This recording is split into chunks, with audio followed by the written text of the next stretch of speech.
ఇది ఏం సంపాదించిందని కూడబెట్టాలా నేను? ఉన్న ఆస్తి అంతా అయ్యేదికపోయాడు.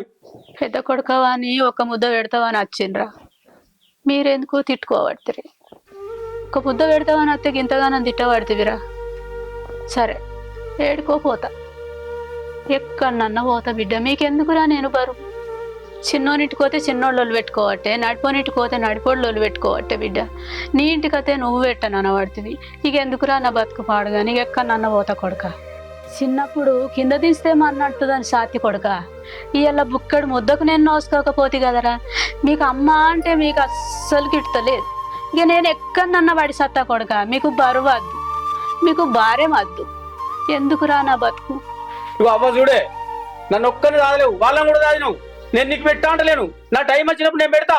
వాళ్ళ దగ్గర 10 రోజులు ఉన్నావు, నువ్వు నడిపోయిన దగ్గర కూడా 10 రోజులు ఉండవు. రా, నా అంతకు వచ్చినప్పుడు నేను పెడతా. పెట్టా అంటలేదు నేను నీకు. పెట్టుడు నా 10 రోజులు. నువ్వు పెద్దోనివి బిడ్డ, నువ్వు బుద్ధి తెలిసినోనివి, పెద్ద కొడుకువు. నువ్వు ఒక్క ముద్ద ముందుగాల పెడితే నిన్ను చూసి తమ్ములు పెడతారు కదా బిడ్డ. నువ్వే కాదనుకుంటున్నావు, నువ్వే వద్దనుకుంటున్నావు బిడ్డ. పెద్ద కొడుకవాని కింద తీస్తే మన్నట్టుదని సాధినరా నిన్ను. నిన్ను చూసి తమ్ములు కూడా అంటుండ్రు. ఎందుకురా నా బతుకు? అద్దు బిడ్డ, మీకు బరువు వద్దు, బాధ్యత వద్దు, ఏడవైనా పోతా బిడ్డ. ఇక నేను బతకద్దురా. ఎవరికి పనికిరాని తల్లి ఉండద్దు భూమి మీద. చాలు.